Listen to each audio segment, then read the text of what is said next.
ሉላ እንዴት ነሽ? አልহামዱሊላህ መቼም ኮንትሮቨርሻል ኢሹዎችን በማንሳት ጎበዝ ነሽ። ነኝ መሰለኝ። አይ ብዙ መታነሻቸው ጥሩ አንባቢ ነሽ።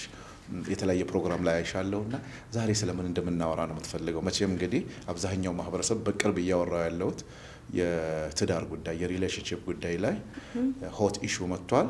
በነገራችን ላይ በዓለም ደረጃ የማይቀዘቅዝ የማያረጅ ነገር ቢኖር የዚህ የትዳርና የሪሌሽንሺፕ ጉዳይ ነው። በየጊዜው የሚጨበጨብለት፣ የሚዘፈንለት፣ የሚለቀስለት ሁሉም ሰው ከራሱ ተሞክሮ ተነስቶ የሚነግርሽ ሳይንሱ ራሱ አንዳንዴ የማይደርስበት አንዳንዴ ሃይማኖታዊ የሚሆንበት ነውና ዛሬ ስለምን እናውራ እስቲ?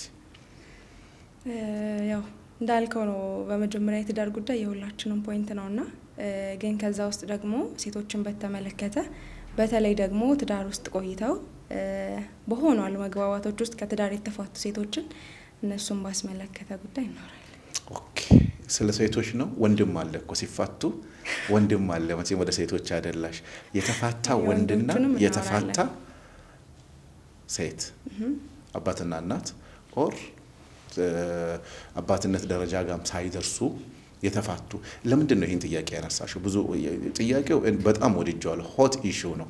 በተለይ ወንድ ልጅ ተፋቶ ሁለተኛ ለማግባት ሲሄድና ሴት ልጅ ተፋታ ልታገባ ስትሄድ ያ ኮንትሮቨርሲው ይጀምራል። ካንቺ ላዳምጥ ብዬ ነው። አዎ እንትን ነው ሴቶች ብቻ ብዬ ያልኩበት ምክንያት አለኝ። እንዴት ነው ወንድ ልጅ አግብቶ ቢፈታም እንደው ይሄ እንዴት ነው ኢማኑ ኖሮት ወይም ይሄ ልቡ ቀና እስካልሆነ ድረስ ያሳለፈውን ህይወት ለአንድ ሴት ልጅ ቁጭ ብሎ እንደዚህ አይነት ህይወት አሳልፍ ያለው ብሎ ሊነግራት አይችልም። ድብቆሽ ነኝ። አዎ ድብቆሽ ናችሁ አይደለም። ይሄ በህይወታችሁ ያለፈ ህይወታችሁ ላይ አይደለም ወደፊት እየሰራችሁ ያላችሁበትን ሁኔታ ራሱ መናገር የማትፈልጉ ፍጥረቶች ናችሁ ማለት ይቻላልና ወንዶች አሉት። ወንዶች ሴት ልጅ ደግሞ እንትን ነው ስሜቷ የሆነ ፊት ለፊት የሚታይ ነው፣ ግልጽ ነው። በትዳር ጉዳይ ላይ ስንመጣ ግን አግብቶ የመፍታትን ጉዳይ ተፈጥሮ በራሱ ሴት ልጅ የሚገልጽበት መንገድ አለ። ያም ማለት በቃ አግብታ ከፈታች የሚለይበት ተፈጥሯዊ መንገድ አለ። ወንድ ልጅ ግን ያው አግብቶ ቢፈታም አግብቼ ፈትቻለሁ እስካላለ ድረስ ምንም እንትን የሚል ነገር የለም። አግብቶ መፍታቱ አግብቼ ፈትቻለሁ አይልም አዲስ ሲያገኝ ወይስ እስኪደረስበት ድረስ? አዎ እንዳልኩ ነው። የሆነ በቃ እንደው ልቡ ንጹህ ካልሆነ በስተቀር ያለፈ ህይወቱን የሚናገር ወንድ ውስን ነው ያለው ብዬ ነው የማስበው።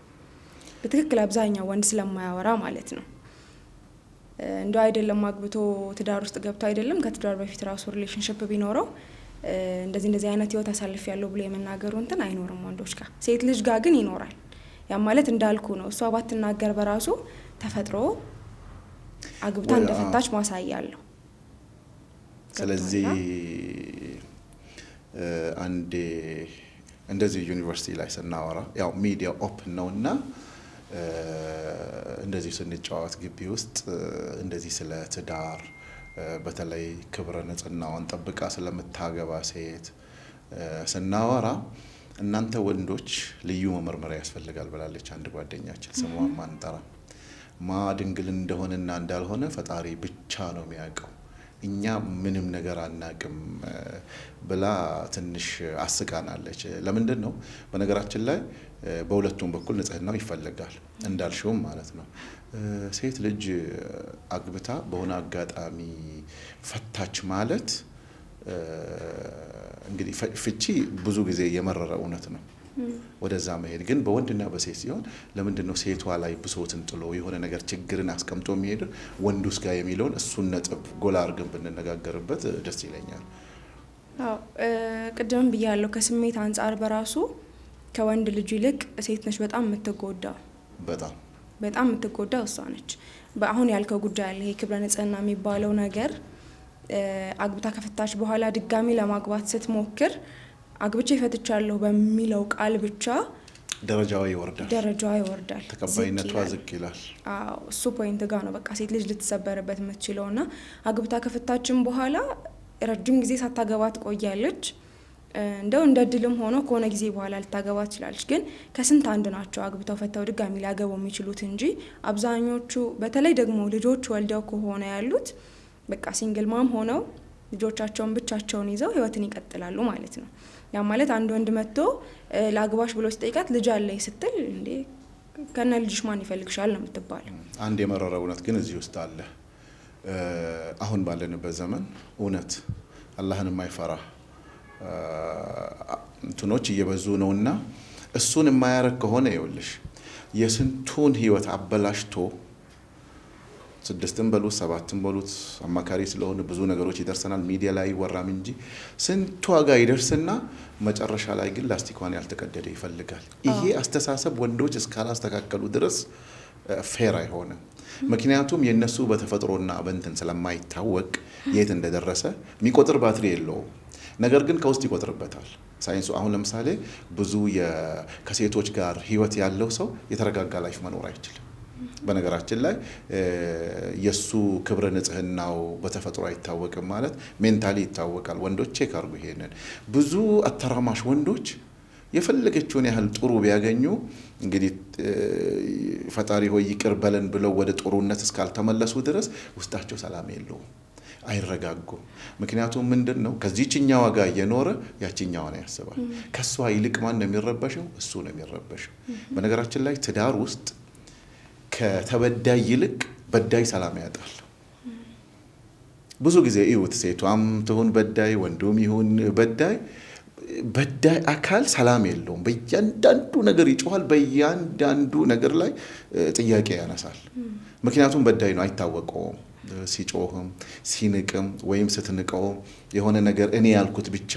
ይሄ ነገር በነገራችን ላይ ወንዶች ጉልበተኞች ናቸው ማስኩላር ናቸው ከሚለው ነገር ትወስዳላችሁ እንጂ ብዙ ጨቋኝ ሴቶች አሉ፣ ባሎቻቸውን የሚጨቁኑ ማለት ነው። ብዙ ወንዶች አሉ ደግሞ ሚስቶቻቸውን የሚጨቁኑ ማለት ነው። ስለዚህ ይሄንን ከስንቱ ሴት ጋር ሄዶ መጨረሻ ላይ ሲመጣ ምንም የማታውቀውን ሴት የመጀመሪያው ችግሩ እንደሱ አይነት ወንዶች ማጣጣም አይችልም። ምክንያቱም ብዙ ቴስት ነው የሚያውቀው፣ እንደ ጾም በየአይነት ብዙ ቀማምሰዋል። ስለዚህ እዚህ ጋር ሲመጣ ቴስቱ ይጠፋበታል ትዳር ውስጥ። ስለዚህ ቴስት ሲጠፋበት ይሄ ሰው ራሱ የመጀመሪያው ችግር እዛ ጋር ነው የሚፈጥረው። እንዳልሽውም አንዲት ሴት ከባሏ ጋር ተለያይታ ፈታ ለሁለተኛ ወይንም አዲስ ሰው እሷን ለማግባት ሲመጣ ያለውን ነገር እኔ ከዛ ይልቅ ኢሞሽኑን ቢያዩት ነው። በነገራችን ላይ ፈታች ማለት ክፉ ናት ማለት አይደለም። ፈታ ማለት ክፉ ነው ማለት አይደለም። አንዳንድ ጊዜ ከአቅም በላይ የሆነ ነገር ሲመጣ ነው ፍቺ የሚወደደው። ስለዚህ ለፈታም ወንድ ለፈታችም ሴት እኩል ደረጃ ቢሰጥ። በተለይ ማህበረሰባችን ያስተሳሰብ ለውጥ ነው ማምጣት ያቃተው እዚህ ነገር ውስጥ። ያስተሳሰብ ለውጡ በተለይ ሁለተኛ ላይ ልጅም ኖራት ወይንም ደግሞ ልጅም ባይኖራት እሺ ስትል ያለፈ ስህተቷን ላለመድገም ነው የምትሄደው። በተለይ ሴቶች ለማቆየት እንትን ነው እኮ የሆነ ትዳርን ካላየች ሴት ወይም ስለ ትዳር ምንም በቃ ያላገባሽ ሴት እንዲሁም ደግሞ አግብታ የፈታሽ ሴት ወደ ትዳር ስትመጣ ወደ አንተ ህይወት ውስጥ ስትገባ በጣም ብዙ የተማረቻቸው ኤክስፒሪየንሶች ይኖራሉ። የሆነን ስህተት ላለመድገም ትሞክራለች ምናምን። ኢቨን ወንድ ልጅ እያጠፋ የእሱን ጥፋት እየደበቀች ትኖራለች። ምክንያቱም በማህበረሰቡ ዘንድ አግብታ ፈታች ድጋሚ መባልን አትፈልግም።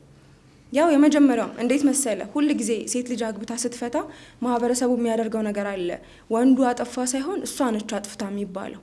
በቃ ሴት ልጅ አጥፊ ነች፣ ሴት ልጅ በዳይ ነች ተብሎ እስከሚታሰብ ድረስ እና ስትፈታ ነው እኮ በዳይ የምትሆነው እንጂ ከዛ በፊት ወንድ ነው በዳይ የሚባለው።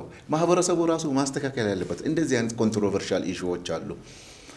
በትዳር ውስጥ እያሉ በተለይ በአማች ሳይድ የሚነሳው አቃጥላ ልትደፋው ነው ልጃችንን፣ በዛኛው ሳይድ ደግሞ አቃጥሎ ሊደፋት ነው፣ አሰቃያት። ምክንያቱም የትዳር ሚስጥር ለቅርብ ሰው ስለሚነገር እቺ ነገር እንደዛ ትላለች። እንደውም ካነሳሽ አንድ ነገር አለ። የወንዱ ቤተሰብ እኮ ይሄ ልጅ ልጃቸው መሆኑን እህት ወንድም መሆኑን ነው የሚያገባው እንጂ ሲያገባ ምን ይመስላል የሚለውን ቤተሰብ አያውቅም። እዚህ ጋር ነው የሚሸጥ። እንዴት አይነት ሰላማዊ ልጅ ነበረች፣ ይሄን ሰውዬ አግብታ ግን ተሰቃየች ይላሉ። ሚስት ስትሆን ጸባዩ ይቀየራል፣ ባል ሲሆን ጸባዩ ይቀየራል። እባካችሁ በሁለቱም ወገን ያላችሁ አማቾች ልጅ መሆንና ባል መሆን ወይም ሚስት መሆን ልዩነት አለው። ትዳር ውስጥ የዳኝነት ሁኔታ በዓለማዊ በኖርማል ዳኝነት አይቻልም። የትዳራዊ ዳኝነት አለ። ሰውየው እዛ ውስጥ ሲገባ ያ ጥሩ ልጃችሁ ባል ነው የሆነው፣ በባል ጸባይ ነው የሚዳኘው። ያቺ እናንተ የምትወዷት ያቺ እንደዛ የምትንከባከቧት ልጃችሁ እውነታው ቆንጆ ሴት ናት ለእናንተ፣ እዚሁ ስትገባ ግን በሚስት ዳኝነት ነው የምትዳኘው። እቺ ነገር ብዙ ጊዜ ኮንትሮቨርሲ ታመጣለች። በጣም ጥሩ ልጅ ናት፣ ልጁ ነው እንጂ እንዲያረጋት ምናምን የሚባሉ ነገሮች አሉና ወደ ጀመርነው ነጥብ ስንመለስ አንዲት ሴት አግብታ ፈታች ማለት ሁለተኛ እድል የላትም ማለት ነው። በተለይ እህቶቼ በደንብ ስሙኝ። ሲንግል ማም የሆናችሁ ወይንም አግብታችሁ በሆነ አጋጣሚ አለ እኮ በሞትም ሲንግል ማም መሆን አለ፣ በተለያየ ባለመግባባትም እንደሱ ማለት የሴትነት ወግሽ ሄደ ማለት አይደለም። ማንኛውም ሴት የምትሰጠውን ሁሉ ነገር ፈጣሪ ሰጥቶሻል። ወደፊትም ጥሩ ሚስት ሆነሽ መኖር ትችላለሽ። እንዳው ምንድነው ከነበረው ተሞክሮ ተምራ የተሻለ ትሆናለች። ስለዚህ ወንዶች እዚህ ጋም ጥሩ ኦፖርቹኒቲ አለ። ምክንያቱም ሙቀቱና ድብድቡ የለም። ወንድየውም አግብቶ ከፈታ በኋላ ሁለተኛው እንደዛ እንዳትሆን ሰብኮንሽስ ማይንድ፣ ይሄ ማይንድ ሁለት ነውና ሁለተኛው ላይ ሲያስብ ቀድማችሁ በነበራችሁት ማይንድ ወደ ሁለተኛው ትዳር አትግቡ በምንም ተአምር። እቺ ሴት ከትናንትናው ትለያለች፣ ይሄ ወንድ ከትናንትናው ይለያል። እዛ ውስጥ ሁሌም እንደምለው መቻቻል፣ መግባባት። እሱ ምንድነው የማይፈልገው? እሷስ ምንድነው የማትፈልገው? ትናንትና ላይ ያጣችሁት ነገር ላይ ምንድነው ሚስ ያረኩት? ሰው ከሚነግራችሁ ነገር በላይ ማለት ነው ቢሆን የተሻለ ነገር ይመጣል ብዬ ነው ማስበው። ስለዚህ ወደ ሴቶቹ ነው እያደላሽ ያለሽው አይደለ እንጂ? አዎ እንዳልኩ ነው። የሴት ልጅ ስሜት ይከብዳል አግብቶ መፍታት ጉዳይ ላይ በቃ ሴቶች በጣም እንትናቸው ነው። እኔ የሆነ ሰዓት ላይ ሶሻል ሚዲያ ላይ በሆነ አጋጣሚ አግብተው በፈቱ ሴቶች ዙሪያ የሆነ መልእክት አስተላለፍኩኝና በማግስቱ ወደ 9-10 ምናምን የሚሆኑ ሴቶች ኢንቦክስ አደረጉልኝ። የእኛን ስሜት ነው የተናገርሹ የሚል ማለት ነው። እና በግል ላወራቸው ፈለኩኝ። አግብተሽ ፈተሽ ነው ምናምን ስላቸው አዎ። አንዷ ጭራሽ ምን አለችኝ፣ የ23 ዓመት ልጅ አለችኝ እና ልጅ እያለች ለምንድን ነው ወንድም እህት የሌለ ብላ ትጠይቀኛለች። እና የእሷን ጥያቄ ለመመለስ በቃ ለማግባት ምናምን የሆነ ጥያቄዎችን ለመቀበል ሞከርኩኝና ያው ልጅ አለኝ ብዬ ስል በቃ ከነ ልጅሽ ማን ይፈልግሻል የሚለው አይነት ስሜት እንዳላገባ አደረገኝ። በቃ ልጄም ከፍ እያለች ስትመጣ ተረዳችኝ። አሁን ግን ከልጄ ጋር እየኖርን ነው እና ከቻልሽ ለልጄ ጓደኛ ሁኛት ነበር ያለች። እናት ነች እንደዛ ያለችው። ሌላም እንደዚሁ አንድ እህት አግብታ ፈታለች። ሳውዲ ነው የምትኖረው። ያ ማለት እዚህ ልጆች ይዞ እሱ ተቀምጦ ከዛ የሆነ እሷ በምትልከው ብር ምናምን የራሱን ህይወት ከመሰረተ በኋላ ፈታት ነው ነገሩ ፖይንቱ። ከዛ የተጎዳችው ሴት ማነች? እዛ ሰው ሀገር ላይ የምትንከራተተዋ ሴት ማለት ነው። ሌላም እንደዚህ ያለችኝ። አንዷ ጭራሽ እሷ አላገባችም፣ ከቤቷ ውስጥ ግን 2 አግብተው የፈቱ እህቶች አሏት። አንዷ በጣም ቆንጆ ነች። ከዛ ወንዶች ምናምን ቀርባ ለማውራት ትሞክራለች። ትዳር ሲመጣ ምናምን ቁጭ ብለው ያወራሉ። በቃ በጣም ስለምታምር ምናምን መልኳን ነው የሚያዩት። አዎ አንዱ ወደ ትዳር መግቢያ በነገራችን ላይ መልክም መግቢያ ነው፣ አንዳንዴ ሀብትም መግቢያ ነው፣ ጸባይ መግቢያ ነው። እና አሁን ያነሳሻቸው ነገሮች ይወላችሁ የዚህ የትዳር ጉዳይ ተወርቶ የሚያልቅ አይደለም። በየቀኑ ደግሞ 1 ሲደመር 1 2 ነው ተብሎ ሶሉሽን ይቀመጣል። እያንዳንዱ ኬዛን ሲመጡብን እናውቃለን። በነገራችን ላይ የአስተሳሰብ ለውጥ በጣም የሚያስፈልገው ትዳር ላይ ነው። ትዳር ማለት አገር ማለት ነው። አገር የሚገነባው እዛ ቤተሰብ ውስጥ ነው። ስለዚህ አንዳንድ ጊዜ ምን ይሆናል ስለ ትዳር የተነገሩ ነገሮች እስከዛሬ ድረስ ማለት ነው አንቺ ዝም ብለሽ ተቀመጫለሽ እንዴ ለምን አታገቢም? እስከዛሬ ጓደኞችሽ ያገቡ እኮ። እነዚህ ፕሬሸሮች ወደ አልተፈለገ ነገር እየተወሰዱ ነው ያሉት። ሰዎች ወደ ትዳር ሲገቡ ትዳር ሁሉም ነገር ያለበት ይጣፍጣልም፣ ይጎመዝዛልም፣ ያቃጥላልም፣ ያስታውካልም ኤቭሪቲንግ አለበት። ለዚህ ሁሉ ሬዲ ሆኖ መግባት በመጀመሪያ ደረጃ ማለት ነው። ሁለተኛው ላይ የሚሆነው ምንድነው ቤተሰቦች ልጆቻቸውን ሲያሳድጉ፣ ምክንያቱም ሰው ያደገበትን ነው የሚመስለው፣ ቤተሰቡን ነው የሚመስለው፣ አገሩን ነው የሚመስለው። ስለዚህ እዛ ውስጥ ትልቅ ስራ መሰራት አለበት እንደ አገር። ያ ስራ ካልተሰራ በስተቀር ትውልድን ማዳን አይቻልም። በተለይ አሁን ያለው የዌስተርናይዜሽን ከውጪ የምንይዘው ነገር ትዳርን ዋጋውን እያወረደው ነው የሚገኘው። ትዳር ክብር ያለው በረከት ያለው ነገር ነው። ስለዚህ አሁን አንዲት ሴት ለምሳሌ እኮ ያለ መገናኘት አሁን ሁሉ ጊዜ ከትዳር አማካሪዎች ብዙ ጊዜ አሁን ፈተና የሆነብንና ከጓደኞቻችን ጋር የምናወራው ገበያና ገበያተኛ ማገናኘት። እነሱን ማግባት የሚፈልገው እንዳለ ግን ሰርክል ኦፍ ኢንፍሉዌንሳቸው ጠባብ ነው። ለምሳሌ ለራሱ ማግብቶ የፈታ እሷ ማግብታ የፈታች ማግባት ይፈልጋል። አይ አግብታ የፈታችን ብትሆን ጥሩ ጸባይ ቢኖራት ሊያገኛት የሚፈልግ ሰው አለ። ስላገባች አሁን አንድ ነገር በጣም በተለይ እህቶች ማወቅ ያለባቸው አግብተሽ ስለወለድሽ ብቻ ማህበረሰቡ ያገለኛል የሚለው አስተሳሰብ መቀየር አለበት። በመጀመሪያ ደረጃ አስተሳሰብ ነው። ደግሜ ሌላ ወንድ አግብቼ መኖር ይችላለሁ የሚለው አስተሳሰብ ቴራፒ ያስፈልጋል፣ ካውንስሊንግ ያስፈልጋል፣ ምክር ያስፈልጋል።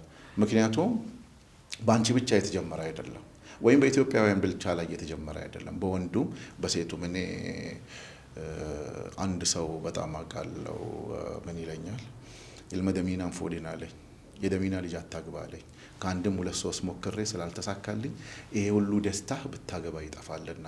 ምክንያቱም ይሄ አስተሳሰብ ከየት የመጣ ነው? ብዙ ጊዜ ከአንድም 2-3 የሞክሮ ችግር ካለ እሱ ጋር ነው ችግር ያለው። እሱ ግን ምን አረገ? ወደ ሴቶቹ አሳለፈ። እንዳታገባ ሲለኝ እኔ መውደዱ ነበረ በሰዓቱ። አልገባኝም፣ ተማሪ ነኝ፣ እንዲሁ ስቄ ያለፍኩኝ፣ ሳቅህ ይወሰድብሃል ነው ያለው። ግን ዛሬ ላይ ተምሬ በጉዳዩ ባለሙያ ሆኜ ስቀርብ ብዙ ጊዜ እንዲህ አይነት አስተሳሰብ ያላቸው ሰዎች ራሳቸው ናቸው። የሚፈልጉትን ነገር ዝቅ አድርገው አይገቡም። ምክንያቱም በአንደኛው ላይ ይሄን አጥቻለሁ፣ ሁለተኛም እንዴት ጭንቅላቱ የሚያስበው ነገሮችን ከማሻሻልና ከማስተካከል ይልቅ ፎልት ፋይንደር ችግር ፈላጊ ነው የሚሆነው። ከዛ በኋላ ምን ያደርጋል? የሴቶቹን ስም ሁሉ ያጠፋል። ስለዚህ እንዲህ አይነት አስተሳሰብ መሰራት ያለበት ከሴቶቹ ይልቅ ወንዶቹ ላይ። ምክንያቱም የተፈጠሩ ነገሮች ካንቺ ጋር የተፈጠረ ነገር ካንቺ ጋር እዛው ጋር ማለቅ አለበት። የሚቀጥለው ህይወት አዲስ ነው። ሰዎች አንድ ያልገባቸው ነገር አለ። የተለያየ ምግብ ስትበላ ያ ምግብ ትናንትና አስታወከ ወይም አልተመቸህም ወይም ትናለ ወይም አቃጠለ ማለት የሚቀጥለው ምግብ ያቃጥልሃል ማለት አይደለም። ህይወትን ማየት ያለባቸው ቀለል አድርገው ነው። ሴት እህቶቼ ግን በጣም በጭንቅላታቸው ላይ መስራት አለባቸው። በመጀመሪያ ደረጃ እምነታቸውን ያስተካክሉ። ከፈጣሪያቸው ጋር ያላቸውን እምነት ካስተካከሉ በኋላ ወደ ህይወታቸው ለሚመጣ ሰው ከሰውየው ጥሩ ነገር ከመጠበቅ ይልቅ ለራስ ጥሩ መሆን ነው። እቺ ነገር በጣም ወሳኝ ናት። አብዛኛውን ጊዜ ሰዎች ጥሩ እኔ የለኝን ክራይቴሪያ ወይንም መስፈርት ባንቺ ውስጥ ፈልጋለሁ ላገባ ስፈልግ አብዛኛው አግብታ ከባል ጋር መትጣላ የሚሆን አግብቶ ከሚስት ጋር የሚጣላ አለመግባባቶች የሚፈጠሩት ሰውየው የሚያስቀምጠው ክራይቴሪያ መጀመሪያ እሱ ይዳኝበታል ወይ? ምክንያቱም አንቺን የሚዳኝበት 1 2 3 ብዬ ያስቀመጥኩበት እኔ ማልዳኝበት ከሆነ የመጀመሪያው ክፍተት ከዛ ይጀምራል። ሚስት ለባሏ ኦኬ ዝቅ ማለት አለባት። ባልስ አየዛው ስታስገባ በቃ ምትወደኝ ምታከብረኝ ዝቅ ምትልልኝ፣ አንተስ ታከብራታለህ፣ ትወዳታለህ፣ ዝቅ ትልላታለህ። ምክንያቱም የጋራ ነው ትዳር። ስለዚህ እነዚህ ክራይቴሪያዎች ካልተስተካከሉ በስተቀር ይሄንን አስተሳሰብ መለወጥ አለብን፣ በተለይ በወንዶች ሳይድ። ምክንያቱም ለኔ የማይመች ነገር ለሚስቴ አይመችም። በሴቶች ሳይድ ግን አንድ ነገር ማነሳው ነገር አለ። ፈጣን ናችሁ፣ በጣም እጅግ በጣም ፈጣን ናት ሴት ልጅ። ወንድ አንድ ሲያስብ ሴት 5 ነው የምታስበው። ስለዚህ በፍጥነት ስለማንደርስላችሁ ቆም ብላችሁ ጠብቁ ነው። ነገ ለሚፈጠር ነገር ነው ዛሬ እኮ የራዳር ድብደባ የሚካሄደው፣ ነገ ገና የሚፈጠረው ነገር። ስለዚህ እነሱ ነገሮች ምንድነው ወደ ትንኮሳ የሚወስዱ ወደ አለመግባባት የሚወስዱ ነገሮችን አንዳንዴ ዋጥ አድርጎ መጠበቅ የተሻለ ይመስለኛል። እኔ እንደ ባለሙያ ማለት የምችለው በዚህ ጉዳይ ላይ ሴቶች አግብተሽ ከፈታሽ በኋላ መኖር እንደምትችል መጀመሪያ እመኚ። ምክንያቱም ምድር ላይ የሚያኖርሽ የፈጠረሽ ፈጣሪ ነው። ባል ሁለተኛ ነው፣ ከዛ በኋላ ነው የሚመጣው። ከቤተሰብም ወስዶሽ ወደዛ ይመጣል። ስለዚህ እምነትሽን አስተካክል። ከዛ በኋላ ጥሩ ለመሆን ራስሽን አዘጋጅ። ከዛ በኋላ ጥሩውን ነው የሚያመጣልሽ የሚለው አስተሳሰብ አለ። በወንዱም ሳይት ደግሞ አግብተህ ስለፈታ ላንተ እድል እዛ ጋር ያቆማል ማለት አይደለም። ከትናንትናው ስህተት ተማርና ጥሩ ሆነ። ለምሳሌ በነገራችን ላይ በትዳር ውስጥ በጣም ጥሩ መሆን የመጀመሪያው በፈጣሪ ዘንድም ጥሩ ሰው አንዱ ለትዳሩ ጥሩ የሆነ ነው፣ ለሚስቱና ለልጆቹ ይላል። ስለዚህ እነዚህ ነገሮች ክሊርሊ እንደዚህ ቢታዩ የተሻለ ነገር ይመጣል ብዬ ነው የማስበው። ምንም የሚጣልም ሀሳብ የለውም። ሙሉ እኔ ጋር ያለውን ሀሳብ ነው አንተ ወስደህ ያወራኸውና አንድ ሌላው የምፈልገው ነገር ምንድን ነው፣ በዋነኝነት ይታወቃል ይሄ አንድን ሴት ለማግባት ስትፈልግ ይሄ እንዴት ነው ድንግል የሆነችን ሴት መርጣችሁ አግቡ እኮ እሱ ይላል። ግን አብዛኛው ሰው በተለይ ደግሞ ወደኛ ማህበረሰብ ወይ ወደ ሙስሊም ማህበረሰብ ጋር ስትመጣ አግብታ የፈታችን ሴት እንደው ልጅ ያላትንም ሴት ምናምን ሁለተኛ ሚስት ለማድረግ ካልሆነ በስተቀር አንደኛ ለማድረግ ትንሽ የሆነ ወንዶች ይፈራሉ። እንዴት ነው መጀመሪያ የነበራትን ትዳር ማወቅ ይፈልጋሉ፣ መጠየቅ ይፈልጋሉ። ከሱ ጋር ምን ተፈጥሮ ነው የተፋታችሁት ምናምን በደንብ ነው ዲፕ የሚጠይቁት። የእነሱን ህይወት ማን ይጠይቅላቸው? ለአዲስ ነው ወይስ ለተመሳሳይ? እንደሱ አግብቶ ለፈታ ነው ወይስ አዲስም ቢሆን ለምን አትሆንም ነው የኔ ጥያቄ። ገብቶሃል? ለምንድን ነው ሰዎች ወይም የሆነ አስተሳሰብ ሁላ አለ አሁን ላይ ሰዎች እያሉ ያሉት በቃ አግብታ የፈታች ሴት ማግባት ያለባት አግብታ የፈታን ወንድ ብቻ ነው። ለምን? እንዴት ነው? ያ ብቻ ሊሆን አይገባም ባይነኝ ነኝ። አይደለም። ይኸውልሽ እዚህ ጋር ተጽዕኖ አለ። ለምሳሌ እኔ ያላገባው አንቺ ፎር ዘ ሴክ ኦፍ ምሳሌ ነውና አግብተሽ ከፈታሽ ለማግባት እኔ ወድጄሽ ስመጣ ቤተሰብ ትልቁ ያልታያችሁ ነገር አለ። ከብዙ ሰዎች ጋር ነው የምንገናኘው። በግድ ነካክተሽ ቤተሰብ አይቀበልም። አንተ እንዴ ስንት እያለች እንዴት ጭራሽ ካንተ በፊት አግብታ የወለደች ወይንም አግብታ የፈታችን ሴት ታገባለህ? ማህበረሰቡ እህቱ አትቀበልም፣ እናት አባቱ አይቀበሉ። ስለዚህ መሰራት ያለበት እዚህ ጋር ነው። በነገራችን ላይ አንድ እውነት እንነጋገር ከተባለ የሴት ልጅ ጥሩነት ከማግባት ጋር አይደለም። አግብታ ስለተፈታች መጥፎ ናት ማለት አይደለም። እቺ አስተሳሰብ በደንብ እንትን ነው መስረጽ አለባት። የተሻለ ጥሩ ልትሆን ትችላለች። አንድ ጥያቄ ግን አለኝ። እንዴት ነው አንተ ስታገባ ማለትም በቃ የትዳርን ህይወት ያላየ ሆነ አዲስ ልታገባ አግብታ የፈታች ሴት ወደ አንተ ህይወት ብትመጣ አግብታ መፍታቷን ለቤተሰብ ማሳወቅ ግዴታ ነው? ይኸውልሽ ለቤተሰብ ማሳወቅ ነገ ስለሚታወቅ አለመደበቁ የተሻለ ነው። ትዳር ውስጥ አንዱ ድብብቆሽ ፈተና ያመጣል። ደብቀት አገባታለህ። የኛም ማህበረሰብ እኮ ልጅቷን ስታገባ የሷን ቤተሰብና ሁለቱ አማቾች እኮ ይጋባሉ። ስለዚህ እስከ መቼ ነው ደብቀሽ ምትችው? ያ ነገር ደግሞ ለትዳር ጭቅጭቅ መነሻ ነው የሚሆነው። በጣም መጠንቀቅ ያለባቸው ክሊርሊ ነገራቸው። እቺ ልጅ ከኔ በፊት አግብታለች፣ ልጅ አላት፣ ግን ወድጃታለሁ፣ አስተሳሰቧ ጥሩ ነው። በነገራችን ላይ እኮ ቤተሰብ አይቀበልም እንላለን እንጂ የሆነ ኬዝ አስታውሳለሁ እኔ ወድጃታለሁና ካላገባት ራሴን አጠፋለሁ ያለ ልጅ አለ። በጣም ከመውደዱ የተነሳ ማሰብ ስላቃተው ነው፣ ኢሞሽን ውስጥ ስላለ ማለት ነው። ቤተሰብን ግን እዛ ደረጃ ለማድረስና ማሳመን ሰውየው ወሳኝነት አለው። በቃ የምር ወድጃታለሁ ትሆነኛለች። ያንን ለማምጣት ግን የጭንቅላት ብስለት ይፈልጋል። እቺ የጉርምስና እቺ የአዶለሰንቷ እቺ መነሻዋ ግን ለዛ ደረጃ አታደርስም። አንተ የእንትና ልጅ እያለች እንዴት እንትን የሆነችውን ታገባታለህ የሚሉ አስተሳሰቦች ከማህበረሰቡ ውስጥ ነው መጥፋት ያለባቸው። ያቺ ልጅ የእናንተ ልጅ ብትሆንስ? ይሄ መልስ የሚመልሰው ይሄ ነው። በተለይ ወላጆች ልጃችሁ አግብታ የፈታችውን ልጅ ወዶ አይቻልም ብላችሁ ስትከለክሉ ቦታ ገልብጡ።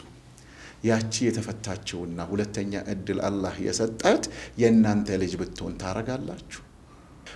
ስለዚህ ቤተሰቦች ልጆቻቸውን ከዳሩ በኋላ እናቃለን የሚሉ ከሆነ በጣም ተሳስተዋል። እቺ ነገር በደንብ ትሰመርበት። ልጅ መሆኑን ነው የምታውቁት እንጂ ባል ሲሆን አታውቁትም ምን አይነት ጸባይ እንዳለው። ልጃችሁ እንደሆነች ነው የምታውቁት እንጂ ሚስት ስትሆን ምን አይነት ገጸ ባህሪ እንዲኖራት አታውቁም። በዚሁ አጋጣሚ ወደ መጨረሻ እየደረስን ስለሆነ አንድ ነገር ማንሳት ፈልጋለሁ። ቅድም ከአግብቶ ከፈቱት ጋር ምርጫ ወንድ ጋር ሲደርስ አይመርጡ የሚባሉትን ነገር አብዛኛው ኦፊሻሊ ከፈታች ይልቅ ብዙ አዳር መታቆን ከፈታችው ሴት በላይ አድርገን እየቆጠርን ነው ወንዶች። እቺ ነገር በደንብ አንደርስታንድ አድርጉኝ። ብዙ ቦዲ ካውንት ያለባት ሴት ሚስጥሯ ስለማይታወቅ ወይንም ስላልተረዳ ነው ወይንም ስላልደረስንበት እሷን እንመርጣለን። ግን አንድ ሰው ብቻ መጣቅ ስለፈታች ብቻ ማዕረጓ የምናወርድ ከሆነ የአዳሯን የመረጥ ነው። እንደዚህ ማለት ለሁሉም ሴቶች ማለት አይደለምና ይሄ ለእህቶቻችን በደንብ ክሊርሊ አንደርስታንዲንጉ ማህበረሰብ ውስጥ አንዳንድ ታቡዎችን ለመስበር ነው ወደዚህ የመጣሁት። እኔ ማቀውን ከእናንተ ለመማር እናንተ ደግሞ የምታውቁትን መማር። ስለዚህ አንዲት ሴት ተፈታች ማለት ዋጋ አጣሽ ማለት አይደለም። እያሉ ሚስጥራቸውን ስለሸፈኑ ነው እንጂ ከሷ በላይ ብዙ ነገር የሚያውቁ ሴቶች አሉ። ስለዚህ እቺን ወደ ግንዛቤ አምጡልኝ። በእንደዚህ እንስማማለን? በደንብ። ስለዚህ ይሄ አስተሳሰብ ነው መስረጽ ያለበት ማህበረሰቡ ውስጥ። ሌላው ደግሞ ትልቁ ነገር ምንድነው? ሰዎች ወደ ትዳር ሲሄዱ ትዳር ከፈጣሪ ነው። እባካችሁ ጣልቃ ገብነትን አቁሙ። አግብታ የፈታችውም አግብቶ የፈታውንም ፈጣሪ ካልፈቀደለት በስተቀር ትዳር የሰይጣን አይደለማ፣ አያገባም። ስለዚህ እንዴት አትሆንም የሚሉት ነገር የኛ ስልጣን አይደለም። አንድ ሰው አግብቶ ከፈታ በኋላ ሁለተኛ ሚስትም ሊያገባ ዊኮል ለሱ መጀመሪያ ናት፣ ግን ሁለተኛ ተብሎ በማህበረሰቡ ስለሚታወቅ ነው እንጂ ለሷ በነገራችን ላይ እኮ ፈትም ሁለተኛ ሰው ስታገባ የመጀመሪያ ናት እኮ። ያን ወንድ አታውቀውም፣ ያንን ሴት አታውቅም። በተለምዶ ግን ሁለት ይባላል። ሁለት የሚለውን እርሱትና ከማንኛውም የመጀመሪያ ግንኙነት ጋር ከዚህኛውም ጋር። ስለዚህ ትዳር በረከት ነው። ስለዚህ እዚህ ውስጥ ምንድነው አግብታ የፈታችውንም ልጃችሁ የሚወድ ከሆነ ያ የወደደው በእናንተ ስልጣን ወይም በእናንተ ማሰቢያ ወይም በማህበረሰቡ ይሄ ከጥሩ ያልሆነ አስተሳሰብ የመጣ ስላልሆነ በረከቱ እዛ ውስጥ ሊኖር ይችላል። አላህ ለምን እሷን ሴት ወደ እሱ እንዳመጣ እሱ ብቻ ነው የሚያውቀው። በረከቱና ወደፊት ሪዝቁ ራሱ እዛ ውስጥ ሊኖር ይችላልና ይሄን አስተሳሰብ በዚህ ብናስተካክለው፣ ወንድም ብትሆን አንዲት ሴት ወደ አንተ የምትመጣውና ወደህ ቤተሰብህን አብዛኛው በተለይ ለወንዱ ቤተሰብ እህትና እናት ፈተና። በጣም ነው የምወዳችሁ፣ በጣም ነው የማከብራችሁ እህቶች፣ እናቶች። ግን አንዳንዴ የመረረ እውነት መናገር ደግሞ ግድ ነው። ወንድሜ እንዴት አግብታ የፈታችውን ሴት ያገባል ብለሽ ቡራ ከርዩ አትበይ። ነገ ያንቺን ድርሻ አላህ ብቻ ነው የሚያውቀው። ቆም ብለሽ አስቢ። እናትም እንዴት ልጄ ስንት ሴት በሞላበት አገር ይቺን ይመርጣል የሚለውን ነገር አንቺ አይደለሽ የምትመርጪለት፣ ፈጣሪ ነው የሚፈጥርለት፣ የሚመርጥለት እሱ ነው። ከዛ በኋላ የማሰቢያውን ጭንቅላት ስለሰጠን ፕሮሰሱን ሰበቡን እናደርሳለን። እንደዚህ ከሆነ ማህበረሰብ ውስጥ ጉዳት አይደርስም። እንዲህ አይነት ጥያቄዎች ለመግባት በተለይ ስትሄዱ የኔ ልጅ ብትሆንስ፣ እህቴ ብትሆንስ፣ እኔ በሷ ቦታ በሆንስ የሚለው አስተሳሰብ ከመጣ ማህበረሰቡ ሰላም ይወርዳል። በተለይ ወንዶች የትዳር ምርጫ ላይ እንዳንሸወድ። በመጀመሪያ ደረጃ ምርጫችንን እንዴት አድርገን እንምረጥ ስንል በመጀመሪያ ጌታዬ ሆይ ወደ ትክክለኛው ትዳር ምራኝ። ከዛ በኋላ እናቴ ሆይ ዱዓ አድርጊልኝ፣ አባቴ ሆይ ሁሉም ማለት ነው። ከዛ በኋላ የመጣውን አላህ በሰጠህ ጭንቅላት ማስተናገድ ያንተ ስራ ነው። አላህ በመጣው ጭንቅላት ደግሞ እሷም በዛ መንገድ ነው ማሰብ ያለባት ብዬ ነው ማሰበው። እነዚህ አስተሳሰቦች ካልተስተካከሉ በስተቀር የዞር ድምር እየሆነ አሁን ያለንበት ዘመን ደግሞ ብዙ ሲንግል እናቶች አሉ። ፕሊስ እኛ በትክክል ነው መናቀው ወደኛም ስለሚመጡ ማለት ነው። ስለዚህ ወንዶች አስተሳሰባችን ይቀየር። ያለ አባት ልጆቻችን እንዲያድጉ አንፍቀድ። እስከ መጨረሻው ለመቻል እንሞክር። ግን ከመጨረሻው በኋላ አንዳንድ ጊዜ እንግዲህ እዚህ ድረስ ትሄዳላችሁ ብለው የእንጀራችን እዛ ላይ ካለቀ ወደ ሁለተኛው ስቴፕ እድላለን። ወንዱ ያለውን እድል ሴቷም አላት ነው ማለት። ግን ትናንትና በተለይ ወንዶች ስንጠይቅ በተለይ ያላገባ አዲስ ወንድ ያገባች ሴት ጋር ወይንም ከሱ በፊት አግብታ የፈታች ሴት ጋር ሲሄድ እሱ ሊወዳት ይችላል። ቤተሰብ ግን ሰው አጣህ ወይ ምድር ላይ ይባላል። አልተመራም ወደዛችኛው። ስለዚህ እቺንም ከግንዛቤ ውስጥ እናስገባ። በእንደዚህ አይነት መልኩ ብንፈታ። ጥያቄ ያለብሽ ሌላ? አይ የለም። ያው ቅድም እንዳልከው ነው ትዳር ከአላህ ነው የሚሰጠው። ያ ከዛ ውጪ ግን እኔ ሁሌ የምለው ነገር አለ። መጀመሪያ እኔ ማን ነኝ፣ ከዛ ምን አይነት ሴት መሆን አለብኝ፣ እሱ ደግሞ ምን አይነት ወንድ መሆን አለበት የሚለው መጀመሪያ ከራስ ይጀምራልና ከራስ ጋር ማውራት አስፈላጊ ነው። አላህዬ እኔን ጥሩ አድርገኝ ወይም እኔን ሳሊህ አድርገኝ፣ የምታመጣልኝንም ወንድ ጥሩ አድርገው ሳሊህ አድርገው ነው። እኔን ጥሩ ሚስት አድርገኝ፣ አላህዬ ጥሩ ባል ስጠኝ ነው መሆን ያለበትና ሁሉም ነገር የሚጀምረው ከራስ ነው። ወንድም ጋር ሲሆን እንደዛው ነው። መጀመሪያ የነበረው ሀያት ሊኖር ይችላል። አግብቶ መፍታትም በለው እንደው ሪሌሽንሺፕ ምናምን ሊሆን ይችላልና በየትኛውም አይነት አጋጣሚ እንደው ተውበት አድርጎ እንኳን ወደ አላህ ቢመለስ ያሳለፈውን ህይወት ሳይረሳው፣ ከዛ ውጪ ደግሞ ምናልባት እኔ ያለሁበት ህይወት አብሯት ያለችው ሴት እህቴ ብትሆን ምን አደርጋለሁ የሚለውን ነገር የሆነ ከግንዛቤ ውስጥ መክተት ያስፈልጋል ብዬ ነው የማስበውና እንደ ሴት የሚከብድ ነገር አለው። እሱ ነው ሴት ልጅ ወጥ አርጋ መቀበል አለባት። ከዛ ውጪ ግን እንዳልኩ ነው ወንድ ልጅ መታረም አለበት፣ ማህበረሰቡ መታረም አለበት፣ ቤተሰብ መታረም አለበትና ሁሉም ሰው ራሴ ጋር ቢሆንስ ያመለካከት ብሎ ራስን በዛ ሰው አንተ እንዴት ነው የሆነ ችግር ውስጥ ሆነ ያ ሰው በአንተ ችግር ውስጥ እስካላለፈ ድረስ ሊረዳህ አይችልምና ራስን በዛ ውስጥ ማድረግ ያስፈልጋል የሚለው ላይ ነኝ እኔ። ወንዶችን ያው ነቆራ አድርገሻል፣ እውነትሽ ነው። ግን ትክክለኛው ነገር ምን መሰላችሁ? በአንተ ውስጥ የሌለ ክራይቴሪያ በሴት ውስጥ አትፈልግ። በአንቺ ውስጥ የሌለውን ወንዱ ውስጥ አትፈልጊ። ብዙ ጊዜ በጣም ጥሩ ትዳሮች የሚባሉት በቃ ማለት ጥሩ ትዳር ውስጥ ችግር የለም ማለት አይደለም። በነገራችን ላይ ጥሩ ትዳር ውስጥ ጭቅጭቅ አለ፣ ንትርክ አለ፣ ኩርፊያ አለ፣ መጣላት አለ፣ ሁሉ ነገር ኖሮ ግን መሻገር የቻለ ትዳር ማለት ነው። እያንዳንዱ ነገር አለና እነዛ ጥሩ ትዳሮችን ትዳር ያደረገው ከሁለቱ አንዱ በመታገሳቸው ነው። አንዱ ኢሞሽናል ሲሆን አንዱ ሲችል ነው። ተመችቶት አይደለም። እናቴ አባቴን የቻለችው ሁሉ ነገር አልጋ በአልጋ ሆኖላት አይደለም። ችላው ዋጣ አርጋ አልፋ ነው። ባባም እንደዛው እናቴ ሁሉ ነገሯ መልአክ ሆኖ አይደለም ችሎ ነውና፣ በዚህ ነገር ውስጥ ግን የአንደኛው ወገን ጥሩነት የአንደኛው ወገን ቻይነት ነው ትዳርን ያኖረው።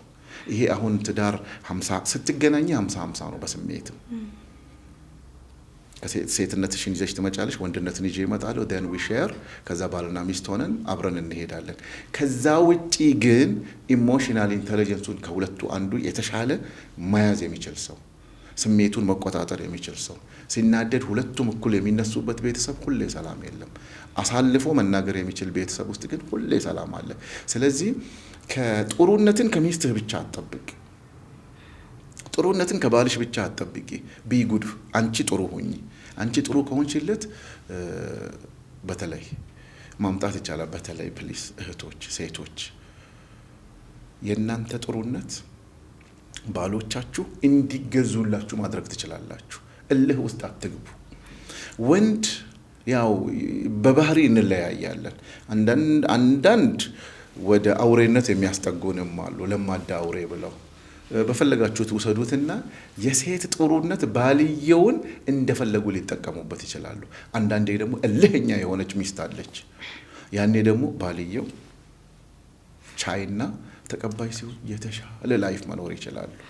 ስለዚህ እነዚህ አግብተው በአጋጣሚ የፈቱ ሰዎች they are very good ጥሩ ሰዎች ናቸው።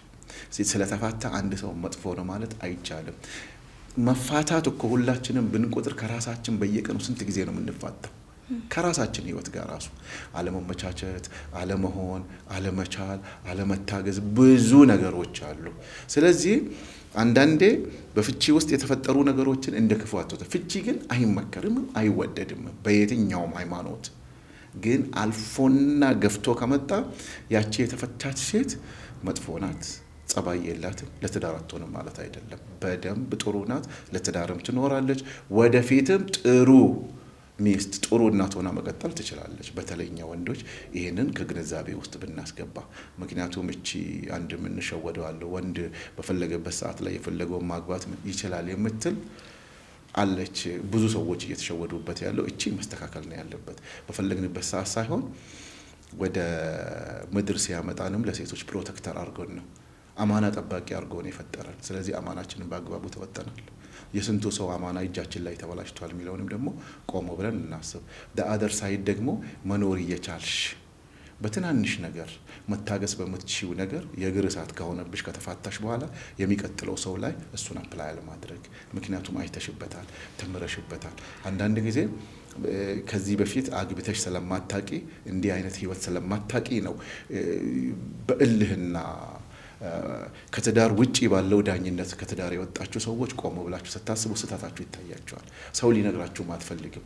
ወይኔ ያችን የመሰለች ልጅ ማጣት አልነበረብኝም፣ ወይኔ ያን የመሰለ ባል ማጣት አልነበረኝም የሚሉ አስተሳሰቦች በጣም አሉ፣ በጣም ይመጣሉ። እኔ አንዲት ወዳጃችን በጣም በሚገርም ሁኔታ ብዙ ሰዎች መጥተዋልና ደግሜ ባገባው፣ ምክንያቱም ከወጡ በኋላ ነው ችግሮች የሚታየውና ወደ ለመውጣት ያሰባችሁ ሰዎች ፕሊስ ቆሙ ብላችሁ አስቡ። ደግሜ እንኳን ባገባው ከወጣው በኋላ ነው ያወቅኩት አለች። ስለዚህ እንዲህ አይነት አስተሳሰብም ስላለ እባካችሁ ቆም ብለን እናስብ። የተፋታ ወንድ ጥሩ ባል አይሆንም ማለት አይደለም። የተፋታች ሴት ጥሩ ሚስት አትሆንም ማለት አይደለም። ምትዩ ነገር አለ ሌላ ማጠቃለያ ላይ? ማጠቃለያ ሁሉም ሴቶች ተመሳሳይ ባህሪ የላቸውም። ሁሉም ወንድ አንድ አይነት አይደለም። በጣም ትልቁ ስህተት እሱ ነው።